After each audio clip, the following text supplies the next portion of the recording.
What's the best way to get rid of belly fat? Well, obviously, you must be a guy when you ask a question like that, because usually women would say, how do I improve my outer thigh or my inner thigh? They're flabby, or the back of the arms are flabby, or how can I make sure that my breasts are becoming a little bit more firm? And then they will go to the stomach. But guys, I see a guy, I just saw a guy the other day in Gold's Gym, an old friend of mine, who always was muscular. You know something? That now 20 years later, I've seen him for the first time again, he was still muscular. But all of a sudden he had the gut sticking out to here. It literally looked like he was 8 months pregnant. But everything else, the calves, the thighs, the arms and everything when he trained was still muscular. So it was only the stomach, because that's where guys get attacked, is the stomach. So it's the simple rule is, whenever you eat fattening foods or you get older and your metabolism slows down, where does it go first with the guy?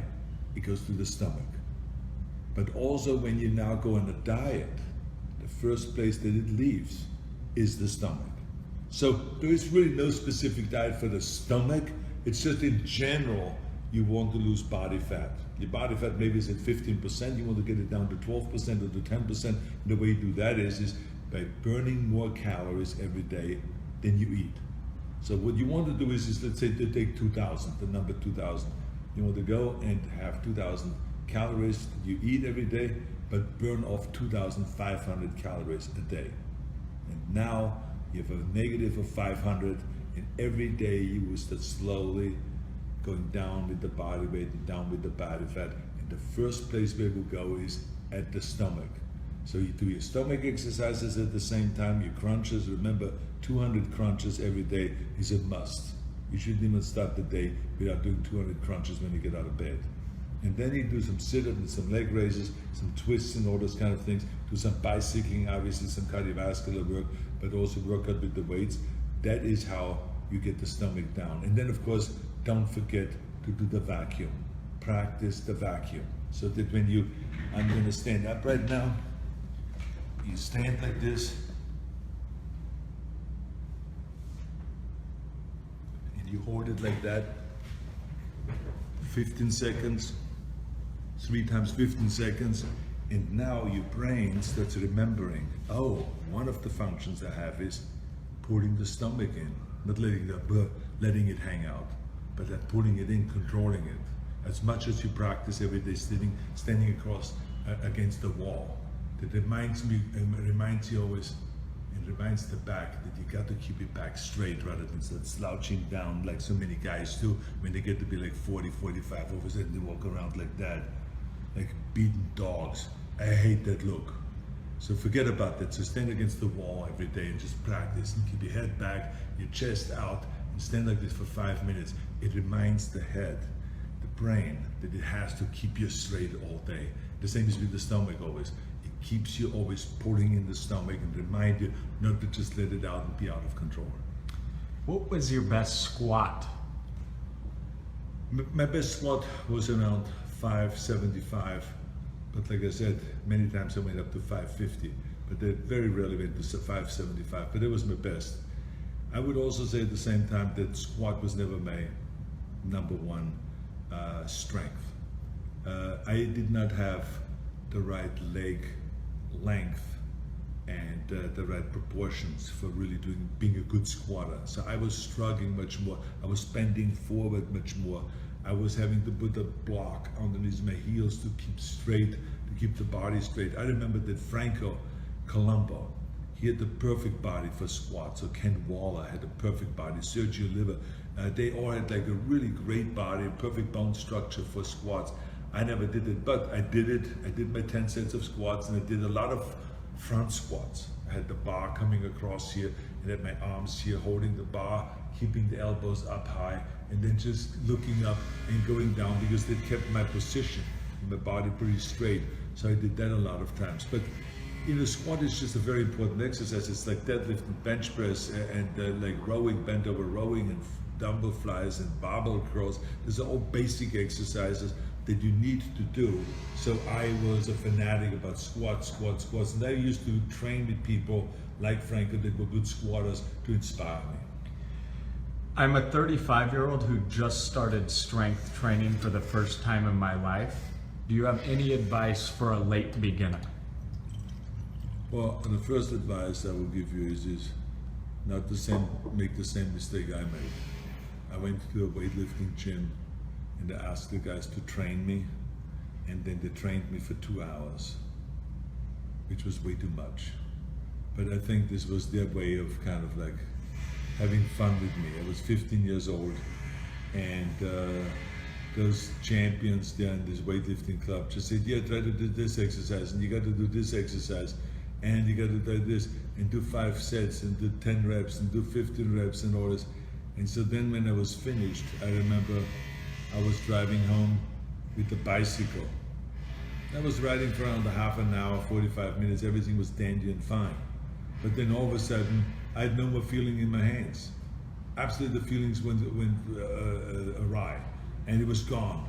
And all of a sudden, I landed in a ditch and wiped out with the bicycle because I did not know how to hold on to the bar, and I didn't have any feelings anymore in my hands. And then all of a sudden, my legs gave out. So I was like walking home, like totally wobbly, and it was disastrous. And the next day, I was so sore everywhere. So that was the wrong way to start. So what I would do is just simply do no more than 3 sets a body part. There's no hurry.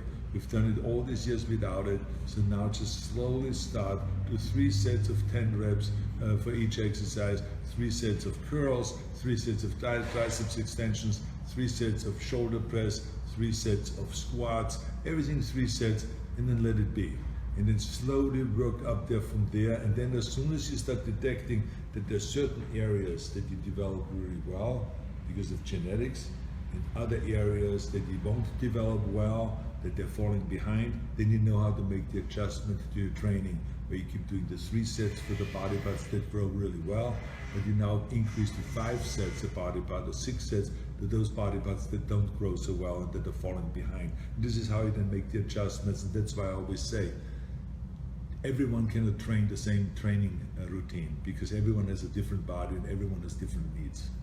How long do you usually ride a bicycle? You know, there's really no usual. I would say no more than an hour. I would say the average is around an hour, and I work out with weights 45 minutes a day. So that's like an hour and 45 minutes. And sometimes I do some extra work, stretching exercises, or some ab exercises and stuff like that. And then there are occasions, like when I'm up in Sun Valley, where I ride maybe 2 hours or 2.5 hours. But I would say I'm not one of those fanatics that has to be on the bike all day long, like some people do. I'm happy with an hour workout to really, you know, kind of put some stress on it, on my heart and on the cardiovascular system, and also to put some pressure on my legs and to really go, go, go, and then casually ride again, and then go, go, go, and really pedal really hard. I think it's great, and it really is great for my head also. I really feel great after a great bike ride. Did you ever do any strongman training like the stones or the farmer carries? Well, part of my bodybuilding training was powerlifting. So we did strongman stuff, but I did not do like the stone lifting. There was a stone lifting in Munich, but we didn't really train for it because that stone or that cement block, it was really, that weighed 580 pounds. It wasn't really available all year. So they would bring it out at Beer Fest, and then they will be available for 30 days. And so you compete these 30 days, you can come there and you can be the day's champion, and they will register you and will write you down, and you get listed as one of the champions of the day. And then on the end of the month, all the 30 champions of this, each day, the champions, they come together on this one day and they compete against each other. So that's, and then that stone goes away again. So you can't really train with that all year long. But I mean, we would do, you know, lifting, heavy lifting, power lifting and stuff like that. But I wouldn't say I did any of the traditional strongman stuff, like throwing tires and you know, throwing logs through the air and all that stuff. I never did any of that. What was your worst injury? I think the worst injury that I've ever had was my knee injury, which occurred in South Africa doing a combination of a squat when the weightlifting platform moved apart and all of a sudden the legs started spreading, and I had 500 pounds on my shoulder, and the whole thing started collapsing, the weight falling over me and all this. And then the leg straightened out. I was shaking there on stage, and my leg was shaking, and then it popped back in. So I said to myself, even though I was sweating and I was kind of almost passing out, I said to myself that, I can get up. And they helped me up, and I got up, and I said, I can walk, even though very, kind of slow with a limp, but I could walk. So therefore, I could do my posing routine. I just, remember not to be that kind of, to be careful.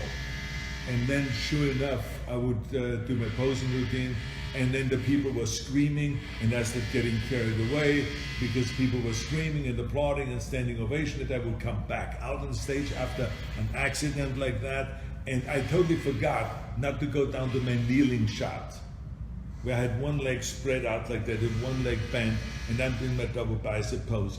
And I went down like that, and then the knee went pop back out again.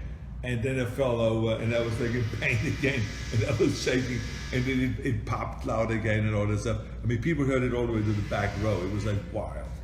And so then I had to come back, and I had to get knee surgery.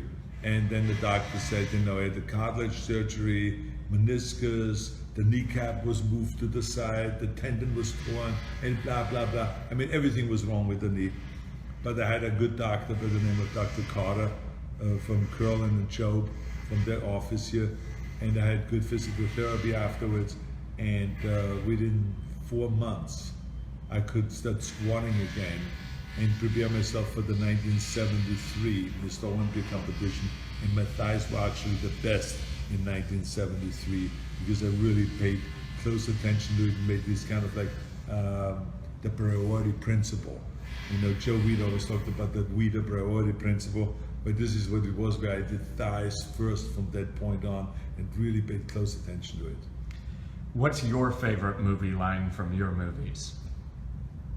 Well, whenever someone asks me, what is my favorite? What's my favorite book? What's my favorite exercise? What is my favorite line? What's my favorite movie?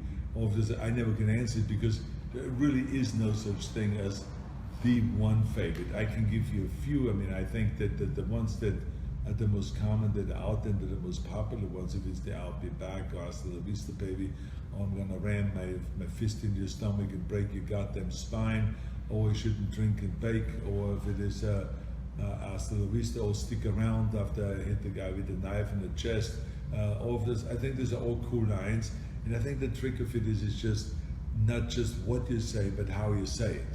It's all about the attitude, because people really enjoy the attitude about the whole thing. I think it was like when I was sitting on Commander in the airplane, and this big monster black guy was supposed to guard me, and then I just broke his neck in the plane quickly, and then the stewardess came, the flight attendant came, and she says, "Can I help you?" And I said, "Well, just leave him alone, leave him asleep because he's dead tired." Just the way I said it, because he was dead by now, to say he's dead tired. I think that she did not know what I was talking about, but the audience knew what I was talking about. So that's what made it actually funny, and the funny line. Arnold, which direction is the beach? The beach is right over there. And it's very important that you follow all the way over there. And then, of course, it's very important that when we drink, that we do it the right way.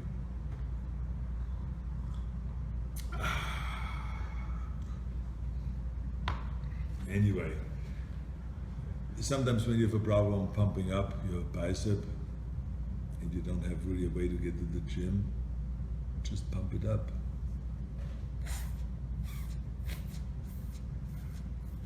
Okay, so that's what you do. last. And then you can do this with the back throw also. Like this is this finger, not the thumb.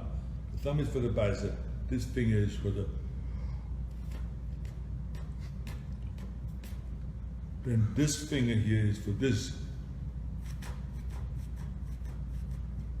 So it really depends. Then it's with both fingers.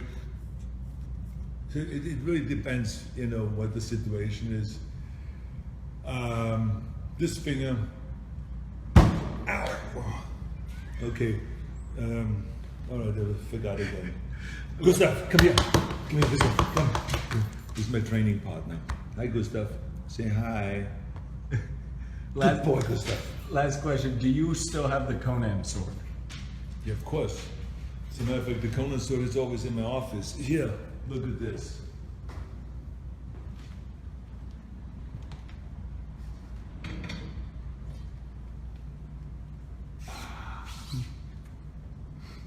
Crush your enemy. See them driven before you and hear the lamentation of their women. Yeah! All right. Thank you, Arnold.